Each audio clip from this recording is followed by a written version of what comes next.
Ruby ছিল গ্রামের মেয়ে আর রহিম শহরের ছেলে। রুবি থাকত তার বাবার সঙ্গে আর রহিম থাকত মামার কাছে। তারা একসাথে গ্রামে পড়াশোনা করত এবং দুজনেই পড়াশোনায় ছিল বেশ ভালো।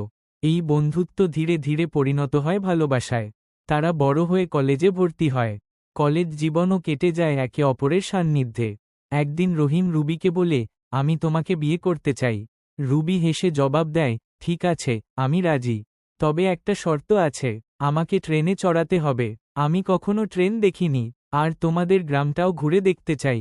রহিম খুশি হয়ে বলে, ঠিক আছে, তোমার সব ইচ্ছা পূরণ করব। এরপর তারা বিয়ে করে। বিয়ের পর রুবিকে ট্রেনে চড়িয়ে রহিম নিয়ে যায় তার গ্রামে। রুবি প্রথমবার ট্রেনে চড়ে দারুণ আনন্দ পায়। এরপর তারা সুখে শান্তিতে সংসার জীবন শুরু করে এবং একসাথে জীবনকে উপভোগ করতে থাকে। এভাবেই শেষ হয় রুবি ও রহিমের প্রেম কাহিনী। ভালো লাগলে লাইক, ফলো ও সাবস্ক্রাইব করতে ভুলবেন না।